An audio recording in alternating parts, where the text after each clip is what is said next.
لا الہ الا اللہ نحمده ونصلي على رسوله الكريم اما بعد فاعوذ باللہ من الشیطان الرجیم بسم اللہ الرحمن الرحیم۔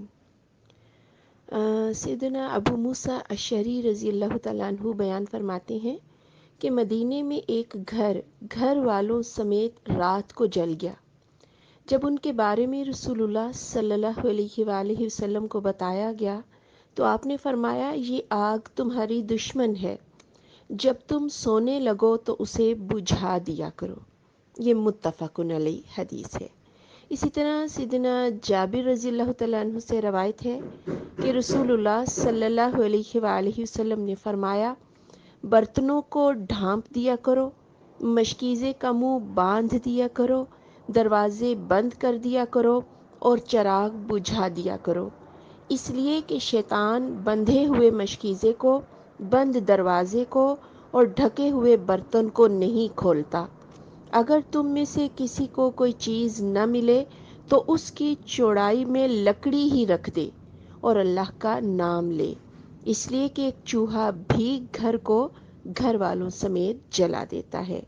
یہ صحیح مسلم کی حدیث ہے۔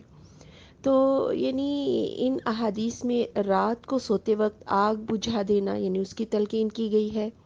یہ آگ چراغ کی شکل میں ہو یا سردیوں میں گرمی حاصل کرنے کے لیے انگیٹھی یا سوئی گیس کے ہیٹر وغیرہ کی شکل میں ہو، آگ کو بند کر دینا چاہیے۔ اور کیونکہ اس طرح ان کو جلتا رکھ کے سو جانا نہایت خطرناک ہے۔ برتنوں اور پانی پینے کے مشکیزوں کو اور سراہی مٹکوں وغیرہ کو بھی ہر وقت ڈھانپ کر رکھنا چاہیے تاکہ ان میں کوئی گندی چیز یا کوئی جانور وغیرہ نہ گر جائے۔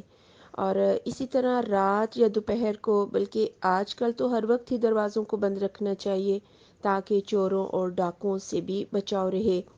اور چیزوں کو رکھتے اور استعمال کرتے وقت یعنی اللہ کا نام لینا یہ بھی مستحب ہے۔ چوہا جو ہوتا ہے نا، وہ راتوں کو وہ نکل آتے اپنی بلوں سے، تو کبھی کوئی چیز اٹھا کے لے کے جا رہا ہوتا ہے، کبھی کوئی، تو ہو سکتا ہے کبھی وہ آگ کی چنگاری کو ہی لے کے کسی جگہ گھسے اور وہاں آگ لگ جائے، تو یہ مراد ہے اس سے۔ سبحانک اللہم و بحمدک اشہد ان لا الہ الا انت استغفرک و اتوب الیک۔